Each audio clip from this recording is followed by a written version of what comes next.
I cut up because we got company. Okay. Well, hello everybody. How are y'all doing today? Today we have a very, very special guest, Miss Shaquita Smith, who you may know from My Valentine Crush and the sequel that's coming up, My Valentine Wedding, that's going to be available on February 8th on BET Plus and is going to be available to everyone on BET and VH1 on Valentine's Day. But we all know and love her as Jordan Davis from Wicked City. How are you doing today? I'm good. How you doing? Thank you for having me. You're so welcome. I'm doing pretty good. I'm excited to talk to you. And just before we get started, can you tell us a little bit more about My Valentine Wedding? Because I'm very excited for this movie. Ooh, yeah, absolutely. So, My Valentine When is a sequel to My Valentine Crush, and it's a franchise. But you have to watch the first one to get to understand the second one. But for the first one, I get introduced and I fall in love with this cable guy. So I'm in between two guys, but I ended up meeting and falling in love with a guy that actually fell in love with me when we were in high school. And so the story now picks up where he now proposes, and now we have like some good and bad friction, trials and tribulation, deceit, jealousy, all types of things in the midst before we get actually married.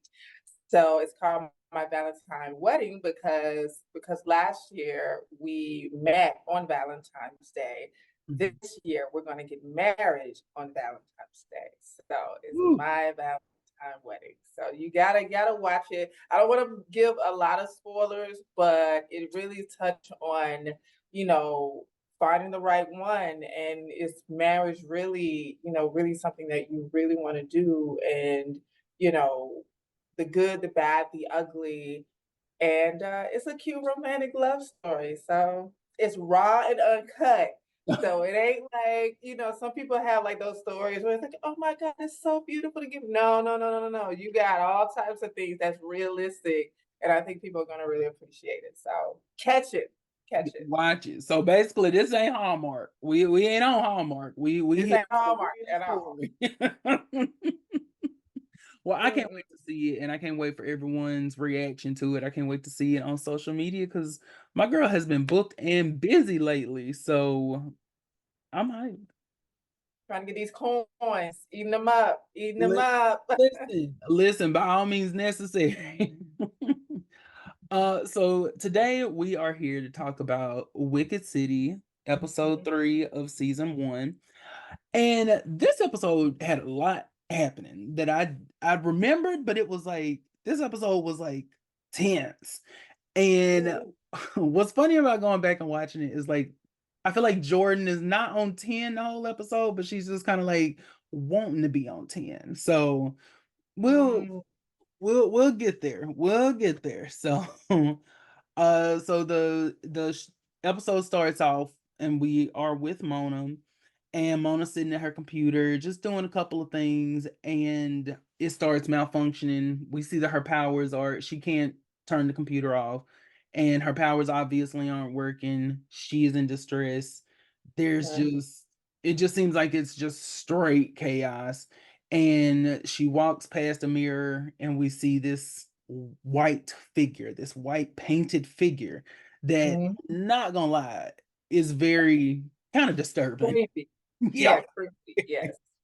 What was it like to see that person on set in that get up? In that attire. Mhm. The funny thing is, I was actually getting my makeup done next to that thing while it was getting dressed, well, getting like prepared. So everybody was like looking at me. Well, here's the thing. So I'm a method actor. Mhm. So I don't know if you know, like I'm completely different from actual Jordan. Mhm. And so with that, everybody know me on set to always be Jordan in character when I'm there. And Mhm. so when I was like looking at that thing, and interestingly, it was a woman, that was putting like all this together. I was just like, oh my God. Like I was thinking from the perspective of Jordan, like how do she feel? Like Mhm. one moment she was scared, but then the next moment, like Jordan geeked out about like she loves stuff like this. Like she's just really into Yeah. like this is cool, Mhm. and you know, as much as people think that like Jordan is scary and she's a little bit like aloof, really, Jordan is a little bit strong. She's strong and she's innocent a little to an extent, Mhm. but like she's infatuated with magic. She's infatuated with, being the best and everything like that. So when I was next to this, I was more happy and Mhm. geeked out about this and being like, I like this. This is nice. But then I'm like, ooh, can this thing kill me? Is this Alright. something that can really mess me up? And then I'm Mhm. also thinking, like, dang, I'm the one that brung this here. So it was like a lot of mixed emotions when I saw that. But I'm ready for some more though. I was like, I said, can we get some goblins and some things coming out of teeth? I'm like, I'm ready for the horror. So We need some, like, spikes coming out of places. I'm ready for all this. We'll see, maybe in the next season. You never know. I don't know. Right. But I I did say that though. I did let them know. I'm like, look, I'm here for some more of that scary stuff. So we'll see. so you like horror and things like that? Oh, I do. I'm a big fantasy person. My favorite movies is Harry Potter. Like I got like a lot of Harry Potter stuff. So honestly, like Jordan is inspired by Harry Potter for me. And so like anything that's fantasy and Disney, like I'm big in that. So It's interesting you say that because when you were talking earlier, I kept thinking Luna Lovegood because, mm, Luna is a little bit wacky, but she is she's special in her own way. And right, what that really made me think about, and I'm jumping ahead just a little bit, but Jordan is the only one who can see it at first. And you don't catch that really unless you're like right. really watching it because like they run into the room and Jordan's like, oh my God, like what is that? And everybody else is like, what are you talking about? Like Mona's on the bed convulsing. And Jordan is like, okay, so y'all don't see this. This white, Y'all don't know what this is? yeah. And when you say Jordan is powerful, I think that's one of those things that really like tells us how powerful she is. She's the only person whose magic is able to catch it. And then once Mona gets, her electric powers kind of mixed with Camille, Jordan is the one who can see the symbols and stuff on Camille's arm. So Right. but again, that's me kind of jumping forward. So, um, back to this, we go to the next scene, and Jordan is just trying all kinds of magic to figure out what's going on with like the danger coming, things like that. Camille is just kind of sitting there looking at her like, girl, can you Like, please what are you doing? yeah, like, "What are you doing?" And Jordan is, like, freaking out because she's using I love the fact that there were specific things listed, like scrying and things like that, trying to find out what the evil was that was coming, and Right, Camille still is not able to use magic, and right, Jordan is the one who's talking her through it and saying, "Well, breathe and concentrate." And even though Camille isn't able to do it, Jordan is like, "Try again." And I think that's so important to her character because when everyone else is like, "Okay, whatever, we don't have time to worry about that," Jordan knows what it's like to be kind of overlooked. And I feel yeah, like that's a lot of the reason that she's encouraging Camille in this moment is you have actual, power from her perspective, and she really right, wants her to like tap into that. right. So when Jordan is being so kind of like a little manic, but very supportive, do you feel like you relate to her in those moments, and that's how it's maybe easier to bring it to life? I know you said you were a method actor.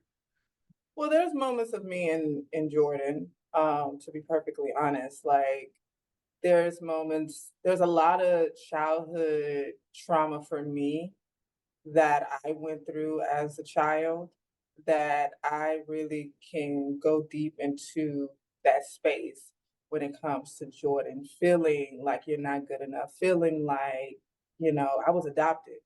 Mhm. So, personally I was. And so, relating to Jordan and how she feels to be accepted, and also knowing what it feels like to be left alone or someone like pushing you aside or counting you out is, it's truthful. And also being a Black woman, a dark-skinned, melanated woman herself. So, I've had so much rejection, Mhm. so many rejection, and people don't even know that real deep down inside.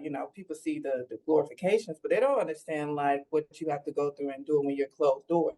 Yeah. And so with me and Jordan, it's funny. I talk to Jordan all the time, and people say that. Like I talk to Jordan like she's a friend of mine, Mhm. and I'm always asking my questions to myself, like, what do you want? Like, Mhm. who do you want to become? And it's like you got all this magic inside you if you just only can really see it. But the Mm. beautiful and the humanity of Jordan is what I love is that fact that she don't, but I know eventually she will get there. Yeah. Um, and as chaotic as she is, I do have a friend that's like Jordan. I Yeah. have a best friend that's like Jordan, like truly, like she gets on my nerves all the time, but she means well. She's super sweet. She would give you the clothes off your back. Mhm. Um, and I believe with Jordan, she looks at every single person like they're a friend Yeah. and genuinely, like she cares about every single person. And when she feels violated, she's one thing I can say about Jordan that people can say is that she's super passionate, Yeah. beyond passionate Yeah. about friends, about people around her. She just but the thing is she doesn't know how to put it together. Like she doesn't know how to formalize it because all of this is new for her. Like losing people and, you know, her feeling like it's her fault. Like all of these things, these are real things that she feels. And I just know that, I can relate. Yeah. Yeah. I love that because I know we've kind of talked before about Jordan's reception and from the audience because I know there are some people who don't have the most positive things to say about Jordan, which Yeah, I don't. I mean I feel like I understand, but then at the same time I feel like you said someone like Jordan, your best friend is like Jordan. I think Jordan is one of those characters where you are going to either love her or you're going to have some other feeling towards her because she is very intense. And I think sometimes when we meet really intense people, if you're not someone who kind of gets that, it is hard to connect with that character. But I think I'm a very intense person sometimes, which is why I relate to Jordan so much because within all of that, there's just always this need to be accepted, this need to, like you said, comfort, this need to be there for people. And I know that during the podcast that Kristen and Serena had, they gave a little bit more background on the characters and were saying that like Jordan is a child of divorce. And I think that really opened my eyes a lot, and I wish that people would be were more aware of that. Because I yeah. think that that really adds context to Jordan and sort of how we get the person that we have in front of us. Yeah, I think the backstory of Jordan is what my root of Jordan is. Mhm. But the audience don't know that piece. Mhm. So they're only getting the reaction of Jordan and not like the understanding of Jordan. And Yes. so with that, you're going to have a lot of chaos and a lot of good and bad. And I always say, if ain't nobody talking, you're not doing your job. So I'd rather you be talking and saying whatever you want to say because that means that I have gotten under your skin. Mhm. Um, with that, I think, just, and Kristen and Serena, we talked about just really going deeper into understanding Jordan a little bit more, her why. you know, because that's what's I think people really want to get to understand, Yeah. more into, and then they'll be like, oh, Jordan, that's why she's Mhm. saying that. Like, what is her triggers? She Yeah. has triggers, Yeah. right? Like Jordan, there's moments where you say anything from a remote of love or Yeah. remote of like she's there Yeah. because that's her passion, that's her triggers. Mhm. Uh, Jordan never triggers unless it's about love, Yeah. and I think, if people kind of look at that, people will understand like, oh, Mm. she don't play the radio with her or she's gonna, and Mhm. Jordan will fight that. I'm gonna Oh, say that. yeah. Jordan don't Jordan will Jordan don't Jordan. Baby. 'Cause listen, not to give any spoilers, and I'm not going to, but season 2, Jordan was cutting up. Every episode, I was like, "Oh my god, what is this the same girl who was at the magic shop?" Being like, "Oh, you got a lot of power." Because baby, Jordan was reading, eating people up every left and which way. I said, "Oh my god, my girl is distraught." And that is a gangster Jordan in this season. She is emotional. Yes. Emotional, like with a capital E, emotional. And but Mhm. the funny part about that is I was looking at Jordan. I ain't gonna lie, I'm gonna tell y'all this story. I know we got this on recorder. But I actually was like Jordan when I was like 22 Mhm. and I was with a man. I was cutting up. I was cutting up. They was over there like I had police knocking on my door, like, is that okay? And then they saw this certificate that said, like it was like best dramatic actress in the world. They was Yeah. like, oh, Mhm. but I was dramatic. I was, but it was true to why I felt the way I felt. And if I feel like I'm not being heard, Mhm. I'm about to go left, right because you're not listening to me. You're not like, in the other word of listening, I'm about to be yelling and screaming and doing that. But to me, that's a little bit immature. Mhm. But I had to grow from that a little bit. But when I'm looking at Jordan, I'm like, baby, Yeah. baby, Yeah. you Like know, I'm like, you gonna get there. I know you're gonna get there. But right now, let my baby breathe. right. Okay. Let 'Cause my baby one go part ahead and breathe. there's one part in this episode where, like, Mona is on the bed, she's convulsing, and, like, Jordan is like, "We gotta get her up front, so we can do the spell." And, like, Jordan is, like, moving the books, and she's like, "Y'all hurry up." And I was like, "Jordan, let these people carry this woman." Everybody here is not a linebacker. Like, give everybody a second. Baby Jordan said, "Listen, I'm not helping to carry her, and y'all need to come on, because that wasn't my job, my function Right, in this." right. Because here's the thing with Jordan is that she knows her objective. She Yeah. don't care about nothing, nobody, not a do, not a do. Her objective is her objective. If Mm, you coming on board or you not, and if mhm, you not with the objective, she about to go off like mhm. she really is. But in the end, baby Jordan goes to her objective, and her objective is I gotta save my friend.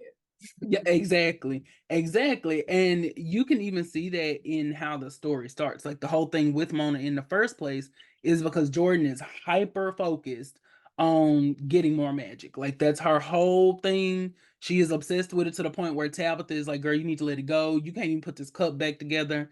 Stop. Like just stop doing what you're doing." And it's I think another reason why she's so intense, like in this episode, because it really is her feeling like you said earlier, like I did this. I am the one who, made everyone bring her back, and now this thing It's is. my fault. Mhm, And, mhm, and what we do when we feel like, well, for me, when I feel like I'm in fun, now I want to fix it. I gotta fix it because oh my god. And then also I'm thinking about in that season, in that episode is okay, Tabitha doesn't know this. mhm, Like I'm about to get in trouble. So it's like I am trying to react. It's like a kid, right? If I told a child not to do something and they do it, and I let like let's just say I had a child and I'm like, look, you better not go do this. I'm about to mhm, go home and you chill. and then they go do it. Guess what they gonna try to do it before I get home? They trying to hurry up and fix it and try to put it together Mhm. and and make sense of it. But then in the end, it's like, baby, you still gonna get in trouble because it's gonna eventually you eventually. And so it's like, when I think about Jordan, she has these kid like tendencies to react, Mhm. in Mhm. reality and just facing the reality of what, like, listen, say I'm sorry, like my bad, but she don't want to do that.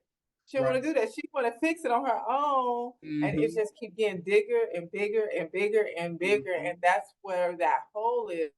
And I think, not think, but that's why for season 2 that I'm not gonna give away of, is why she's acting the way she's acting, of the fulfillment from season 1 to Yeah. season 2. And Mhm. some people don't know that. And the people are losing sight is all the stuff Jordan is doing for season 2 is the build up from everything that had happened for season 1. Mhm. Mhm.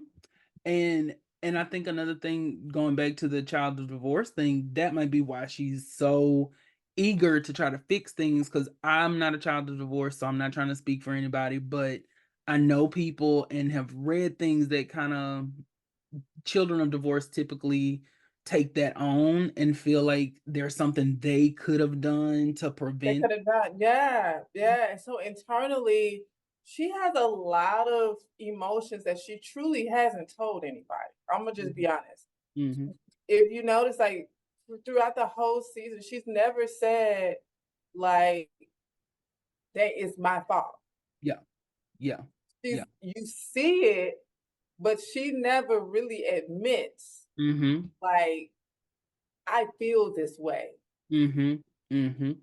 Like, I'm the one that, sort of brought this whole thing on and She now, doesn't say it because she feels so guilty behind it, and if she say it, it's gonna make her even more, yep. like, feeling like crap.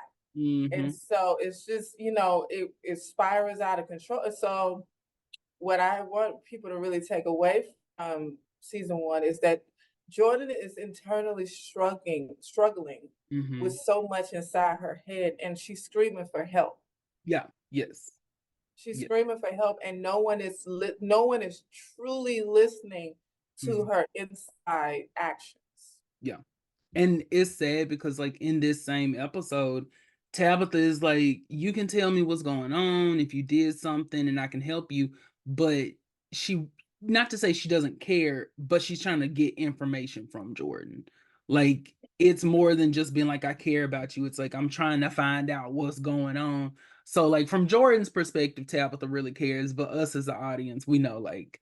She doesn't care. And so Mhm, I think it's just shows, what Jordan really, really needs.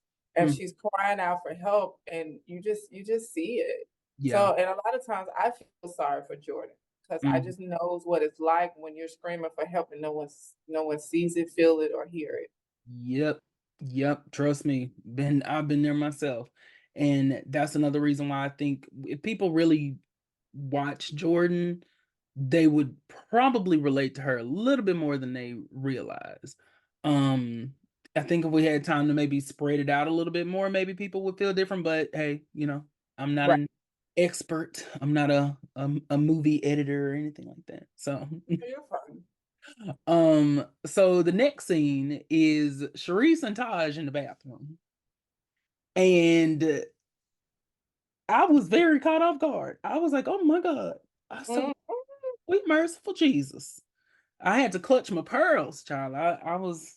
I started blushing as much as I can blush. I said, "Oh, Mhm. well, were you like anywhere in the vicinity, or do they kind of like close it off when they do things like that?" Or They closed it off, okay. but I heard about it. I did hear about this raunchy, but Chanel character Cherise, that's my girl. Yeah. So she is probably one of the girls that I relate to, that I'm super close to, that people don't even know, Yeah. but we are super, super close. And so with that, I was like, girl, like, you are doing this, but what I did love about it is I love Cherie's character for being unapologetic, Yeah. her raw, uncut, and that is something I think that Jordan, she admires and Mhm. that she wants to truly embody herself. Yeah. Um, and so when I was like, Lord, let me not see this. What's Because baby, Taj's back was sweaty. I said, "Oh my god." I said, I "Baby." said, we get hot and shit. I said, "My God, child, we done seen just almost everything." I said, "Well, hey, that's Sharice though, like you said, unapologetic." And I think that's why she and Jordan in this season seem really close to me, because I think Sharice balances her out. Like when Jordan is up here, Sharice is like, "Girl, anyway, calm down. Like just bring it down." And Sharice is constantly trying to be like the voice of reason for Jordan. And Agreed. there's a scene later where Camille, brings to Sharice's awareness, like, if we hadn't done the spell, then, Mona would have been gone. And Jordan is kind of like very reluctant, but she's like, she's right. Like, I don't want to say it out loud, but I just want you to know I agree, you know. And I think as Oh, much as she sees Tabitha as a mother figure, I think she sees Sharice as a big sister figure. she does. She Hmm. does. I think not. I think, but I know that Cherie's character really evens out uh, Jordan in so many ways. Like honestly, they could be two same people because they both have same internal struggles, Yeah, internal things that they're dealing with together. yeah, Now, they may have different personalities, but at the same time, the core of who they are, they truly mean well. yeah. They will go off when they need to go off. They tell Hmm. the truth when they tell the truth. Hmm. It is what it is, and ain't what it ain't. Right. But at the end of the day, friendship is the most important thing for them. And also, I just don't think that what I love about the show as a whole is that they like we don't judge each other. Yeah, yeah. We Mhm. continue to look at each other like because I know from the audience perspective, and I see some people like, how do y'all friends? Like, how they come? But Mhm. that's the thing, right? Like opposite attracts, and as broken people are, and how people are all different, Yep. the core of who we are, that's what's beautiful about our friendship, is that we are unapologetic ourselves and we love each other for who we are and we accept each other for who we are. And I Mhm. think if we exemplify that a little bit more, then people will understand what Wicked City is really about. Yep. Exactly. Exactly. Because, me and my best friend, I am constantly worried about things, constantly anxiety ridden. And he is just cool as a cucumber. Like a building could be on fire and he'd be like, let's get some marshmallows. Like that would be his reaction. I would be worried about going to get a bucket of water, bottle of water, whatever I could do. And he'd just be like, it's interesting that that building is burning like that. Oh yeah, yeah, yeah, we yeah. we balance each other out in that same way. And speaking of best friends, we after Sharice gets done in the bathroom, we move to Angela in her room working on something after Sharice answers the door because someone is knocking. And so Angela is working on this thing and she's kind of going through the scientific, methods and approaches of Mhm. it. And Sharice comes in, tells Angela, like, hey, this man is here for his stuff. And they kind of let us know again, like, Angela is a magical drug dealer. Like, that is what she does. It's not Right, just kind of a hint at that thing. She is. And Angela does basically reveal that she's working on this so she can help Mona. Sharice is like, girl, you need to get you some sleep. And we go from there. right. Um, then we jump to Claudette on the phone with someone telling them she knows she hasn't given them the stone, but she's gonna find death magic and bring it to them. Darleach is like, why can't we go ahead and look at it? And Claudette, very menacingly, is telling us about the council and how they will unalive witches in the worst possible way. So at this point for me as a viewer, when Jordan is trying to find out like what the danger is, Claudette is very intimidating. Like, don't get me wrong. I'm thinking it's either Claudette or the council, or maybe both. Like, I was expecting sort of like the council to show up because of Claudette in season one, and Right, it made my nerves bad a little bit, especially because I think another thing that's important to remember in all of this is like Jordan is the one who is sensing things. You know, Mona interesting. can feel it because of what happened and got the warning and things like that. But Jordan is the one who is like in the thick of it, feeling a gut feeling something is wrong. And later on in the episode, Jordan is the one who can actually sense like somebody's coming. We need to do this quick. Right, And you know, she's there. And then we get, you know, Taj telling Sharice bye. He kisses her. She's like taken aback, but she kind of wants to be in there. And then we go to the scene that we were discussing earlier with Tabitha and Jordan in the occult shop. And Jordan, first off, I don't know how I forgot that Jordan's last name was Davis until this scene, but genuinely, when she was like Miss Jordan Davis, I was like, why just saying this woman's whole name like that, just out the blue? What's her middle name? Alexandra? Like, don't right, right, say her social security while you at it. right.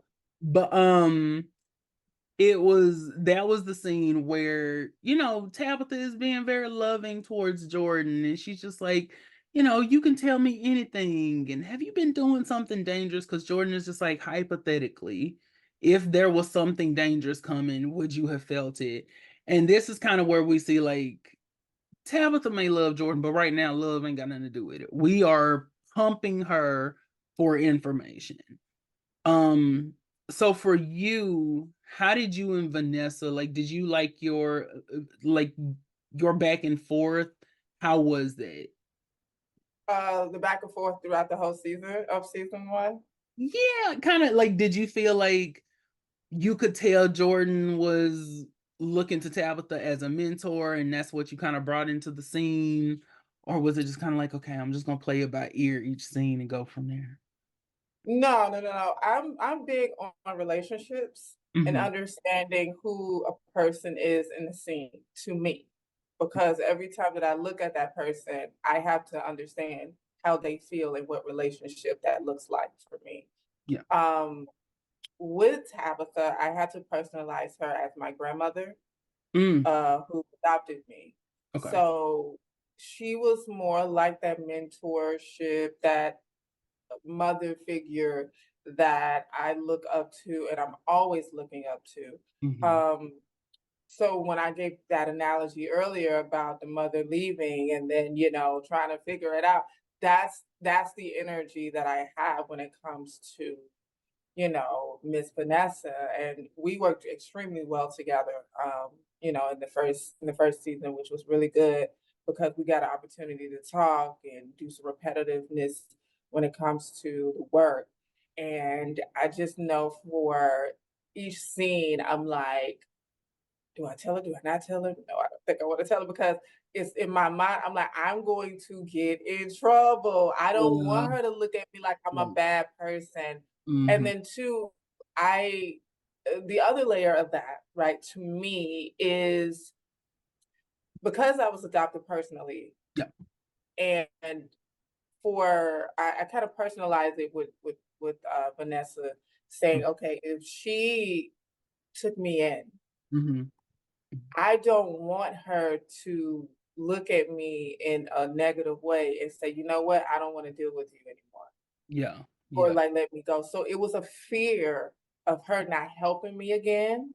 It Mhm. was a fear of me not working at the shop again. It was a fear of just so many things in my mind Mhm. that I was going through and working through that made me be like, I don't know if I could just tell her because I wanna fix it. I wanna fix it so that I can be here, and then that's the relationship that I kinda cultivated with her. Now I will tell you, I was there when you know, when she, you know, ended up getting in the knife.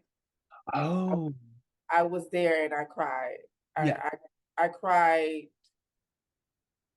because I don't go and watch no one else's performances like Mm, that, but mhm. I don't even know how I was even there. I just was like, I think I just went down for something, but because I cultivated a relationship with this woman that I personalized as my grandmother, Yeah. I forgot that she was about to Yeah. get, with this Yeah. with that. So when it happened, I was so like people if people tell I was crying because I was like, "Oh my God, I didn't know it was gonna affect me the way that this just did." I didn't want to see this because now I'm looking at this woman that this whole season, Shaquita and Vanessa. I'm not even looking at it from perspective of Tabitha and Jordan.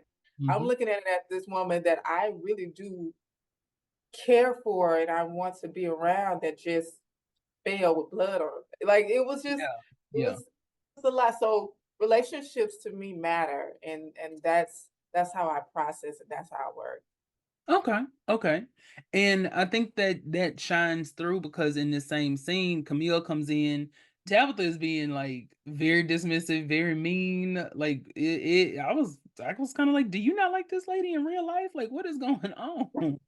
Right, right, right, right, right. But that's when you're a good actress, is when you can make people think that, like I'm sure I'm completely joking. I know that they No, no, probably no, of course. but I was like, girl, and by the way, I apologize for calling her Vanessa like I know her. I was just talking, and usually I would say like Miss Vanessa. I don't want her to be like, that boy don't know me. So I apologize for that. No, Um, she but in this same scene, right. Jordan goes to Tabitha and is like, ma'am, what is the problem with you? Like, Mhm. what is happening? Because that girl ain't done nothing to you, and you are just up here just treating her any kind of way. And Tabitha tries to give Jordan a warning and say, I don't feel good about her. And Jordan just straight up is like, okay, anyway. And her and Camille go off into the sunset. And it was so interesting to me that Jordan didn't take Tabitha's warning a little bit more seriously because she is horribly afraid of Tabitha finding out what they did. But then Tabitha is giving her this ominous warning at the same time that she's like asking her in a way that like, I know what you did, but I'm just waiting on you to tell me what you did. That's what I think when you said earlier, Jordan sometimes has trouble putting like connecting things and putting two and two together. And as intuitive as her power is, it's just funny to see like how oblivious she was to that. She And has a lot of oblivious moments where I'm like, girl, what is wrong with you? all Like, right, pick just pick it up. You land, got it. land the plane, land the plane. You Let's know, turn this on. you know. Jordan, I be wanting to go come in the camera and be like, stop it, just stop Hmm. it. Hmm. But and there's some moments I want to hug her, and I'm like, girl, come here, let me just give you a hug because you don't know no better, child. You don't know no better. Jordan is one of those people that has book sense and maybe is lacking in the common sense. She is. Hmm. Actually, that's one of my statements on her paperwork for me is that she she has book sense but no street sense. Hmm. She has no street sense, no common sense. All she knows is more about know books and education and stuff like that. So Hmm. Hmm. And so we go to the bar with them, and her and Camille walk into the bar. Sharice and Angela come in later on. Mona is not having it with anybody. She barely even speaks to Angela. And Jordan is just kind of sitting there like, ooh, girl, this is even Jordan can feel the tension in that moment. Like, yes, finally she got a little common sense. right? She's just like, but then she's still excited to get her drink. She was like, "Can I get a da da da da?" And I was like, "Okay, all right." It's like she felt an initial was like, "Girl, but I still need my drink, so let's not, we're not gonna go too I deep." forget why I'm here. I wanna drink. Right? She's like, let's focus on the drinks at hand.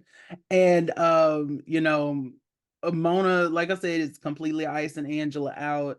And then Sharice is talking about her casting 3 attraction spells and how she can't find a good man because apparently she just came from a date.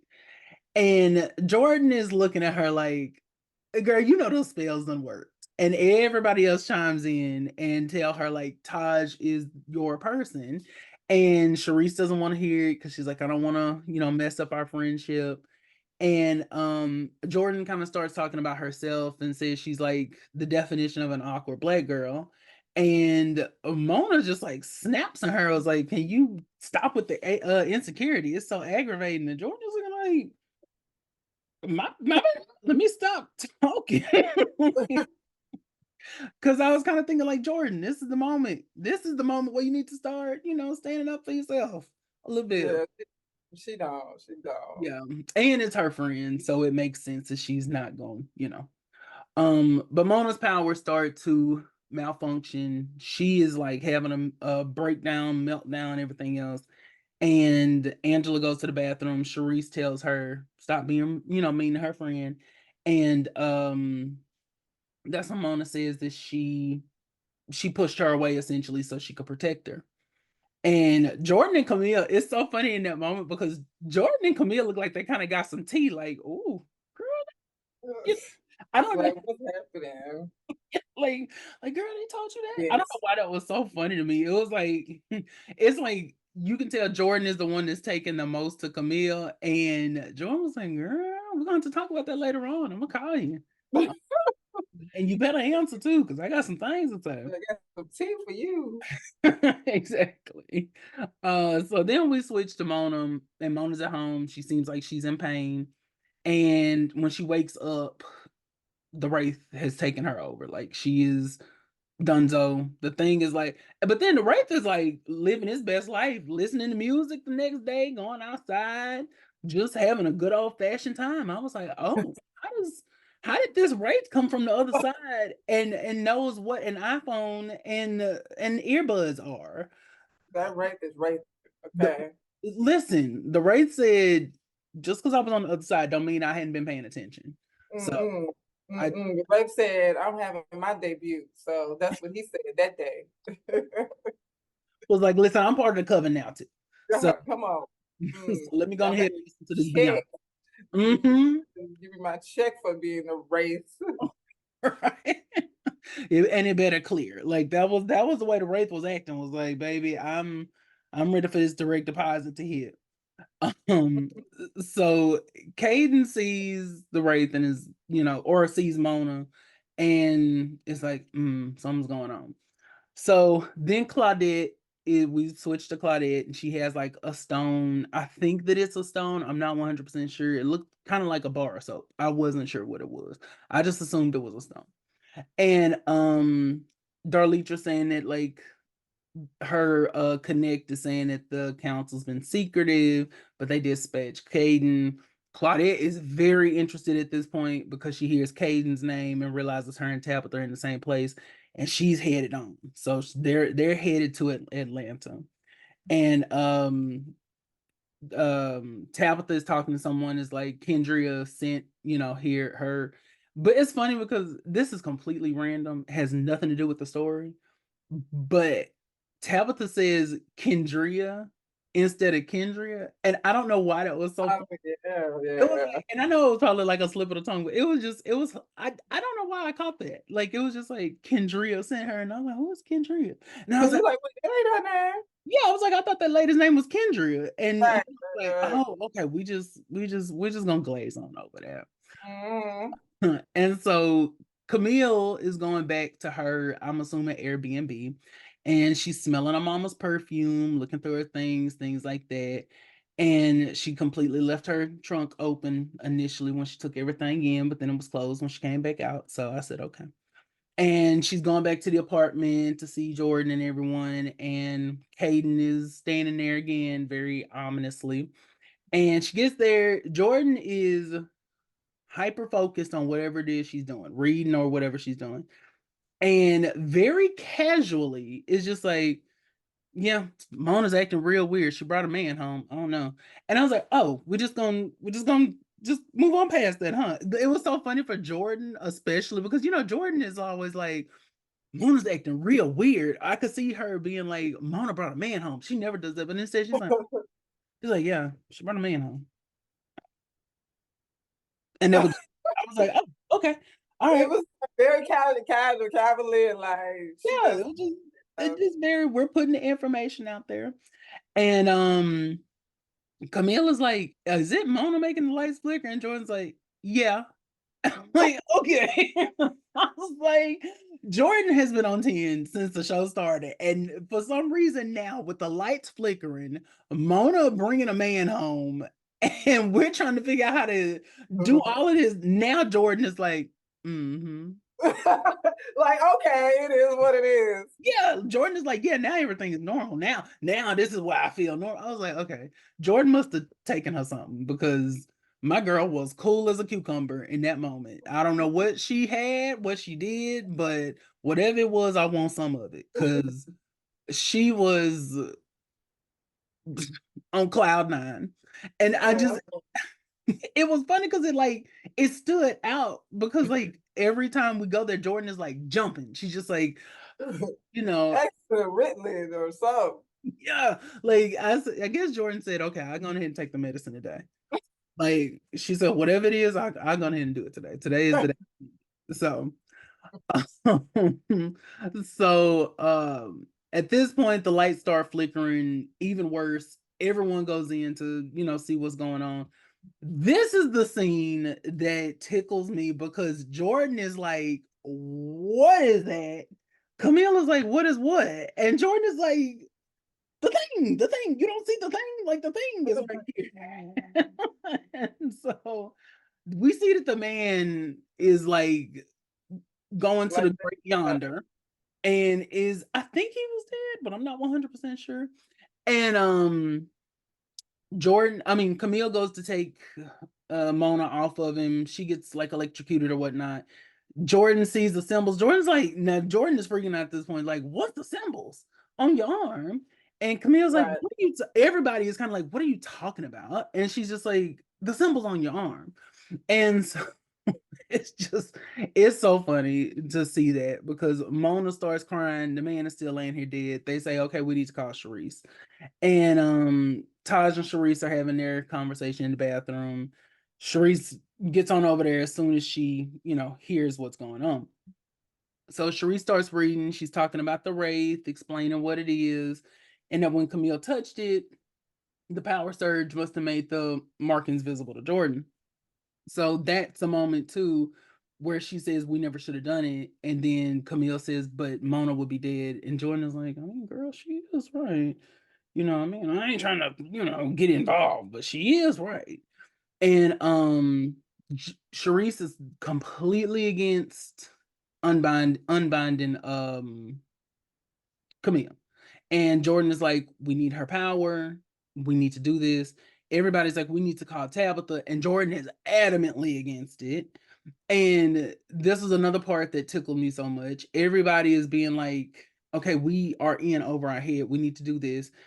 Jordan agrees and then immediately is like, but let's hold off on doing it until we get I was Until like, we know for sure. yeah, Jordan was like, we'll do it, but let's not. Let's just not and say we did. So Angela goes to put the cross back on Mona. Mona's scared, says she feels like she's never gonna be, right again. And then she starts to convulse again. And everybody is carrying Mona except Jordan. And Jordan is like screaming at them, y'all need to get in here now. We need to do this. And I'm like, Jordan, give them a second. These are mostly like petite ladies and they are carrying a person. Like, give them a minute, please. Just like my girl was on 10. And so Jordan can sense that Caden is outside and they start to unbind her, Camille's magic. Caden busts in, Camille blasts her back. And then at the same time that they unbind Camille's magic, Claudia is grabbing at her womb and saying, I can feel you. She's alive. So here we go at the end of the episode. Mona is saying the white will frighten, but the black will destroy, and then the red will burn it all, or something like that. And Jordan is like, "What? because now we are moving on to like, yeah, something really big is coming. So, Absolutely. with all that being said, after that episode, like, how did you feel like going forward? Like, did you feel like it was gonna get the story was getting real juicy at that point? I think the third episode was my favorite one of my favorite episodes. They got the show going and pushing and moving. You saw friendship. You saw like, oh shoot, like that episode made me be like, okay, this is Wicked City. This is like, Mhm, that's why I said earlier about like I love the goblins and goblins. You got a chance to see that. You got a chance to see like so much. But I think at the end of that episode, it was like, ooh, it's mm, about to get good. mm, It's about to pop off. Like, and I think that episode made people be like, okay, what's about to happen in the next episode, to the next episode, to the next episode. And mm, that's what really, you know what I mean? Like that's what really captivated me. And I think that's also what captivated us to get like another season too. mm, Like that piece. Like so with that episode, for me as Jordan was just like, woo, like it's about to go damn. mm, Um and you just get an opportunity to see Jordan with her conflicts yeah. and her like, okay, what do I do? What do I do? Especially with her magic too. So let's Mhm. see. Okay. Okay. And I again, I do not like comparing this to Charmed because I think it has a completely different feel to it. But I make a lot of Charmed content, things like that. So I've seen people call it, like the Black Charm, things like that, even though I think it's in a lane all its own, but that's a conversation for a different day. Um, Jordan and her ability and her powers really remind me of Phoebe, where it's probably underappreciated because it's not the flashy, controlling people and making the plants do this and the electricity and whatnot. But it's so understated and it's so important to the story because if Jordan hadn't seen the Wraith, we never would have known that there was one, and Mona would have just been taken over. If she hadn't seen the symbols on Camille's arm, we never would have known that Camille, her magic was bound. Even though Jordan can sense it, she wouldn't have known, like, oh, it's bound. Um, Right. and there's so much of the story that moves forward because of her. And I just think watching it back like this, you see those little moments where she really is like an integral part of what's happening. Right. So with that being said, and me kind of bringing that up, how do you feel about the impact that this show is having as a Black female-led supernatural show? Because this is like the only time I have ever heard of something like this. Well, here's the thing, with this being one of not that many shows like this, it's a beautiful representation of what we haven't seen in a very long time. It's Mhm, beautiful to see that we got real good fans, a fan base that's like, oh my God, you look like me, or oh my God, like I love magic and it's us. Like this is another representation where we always see other fantasy projects, but this is something that we've created and cultivated and that, people appreciate. I mhm, love fantasy. I've always loved fantasy. If anybody know, like like a guru of anything of make believe because I'm a little girl with dreams, and dreams you could become reality. mhm. And with Wicked City, when I got the opportunity to portray Jordan, was like a dream come true because it allowed me, that little girl that was me, looking at things, watching television. Now I can say another girl is watching me, Yeah. like they see this representation, they see this show, and they can be like, "Oh my God, I'm so happy, Mhm, and I can watch this." Like we are making history right now, good, bad, or indifferent. This is history being made, mhm, and I'm so proud to be a part of that evolution. Now, granted, at the end of the day, we're going to continually to learn and build with the show because the more money, the more the mhm. show continually to blossom. Yep. But at the end of the day, what we started and what we built is a foundation of truth and a foundation of, hey, this is what we have with this amount of money. Yep. and this is what the noise has brung about Wicked City. And Mhm. Wicked City is something that people need. We've gotten, nominated for awards. We've got accolades from this particular show. Our show has done really well. Mhm. And I'm just so honored. I'm grateful. I'm blessed to be among amazing, beautiful women, from all shapes and sizes, Mhm. with their leadership, with it's just a beautiful experience. And I don't take that lightly Yeah. because we could have been on another show, that doesn't show our representation. But this show right here is Mhm. all shapes, sizes, looks, swag. It's Yep. all types. And and everybody that's on the show, they'll tell you, they're like, Shaquita, I love my girls. Okay. I Mhm. love them to a T and I appreciate them. I appreciate the opportunities. I appreciate it being a black led female show, Yep. black writers.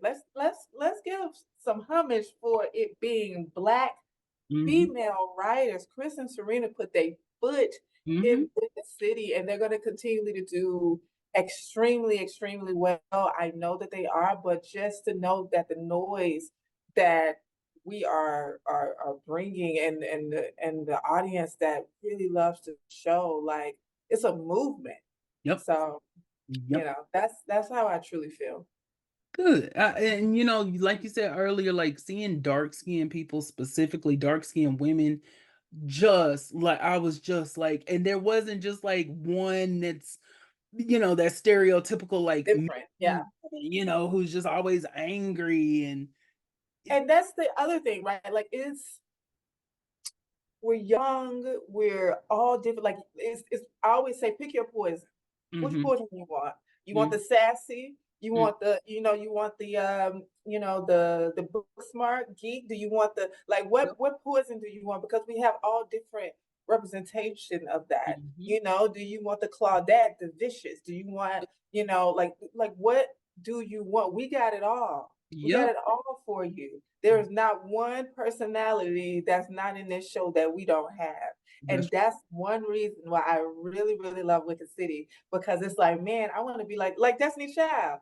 When hmm Destiny Child came, it was like, oh, I want to be Michelle. Oh, I want to be Kelly. Oh, Yep. I want to be, so we are doing that as well. Yep. Yep. And doing it beautifully, might I add. Doing it absolutely beautifully. So thank you so much for taking the time to talk to me. Thank you for taking time out of your very booked and busy schedule to Of course. to come here. And can you tell everybody where they can find you on social media? Oh, absolutely. So I am always, always everybody on Instagram.com.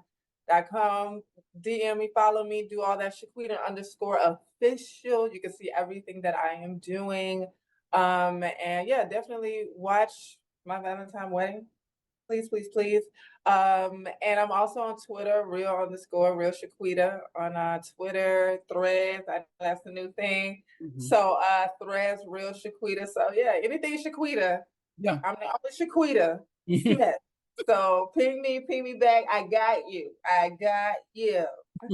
And she does answer back too. I can vouch for that. She will answer back because baby, it be sometimes I was like, I know I'm not gonna ever hear from anybody. And then I would get that message and I'm like, oh my God. So that's another thing I love is that like you all really take time to interact with the fans and with people.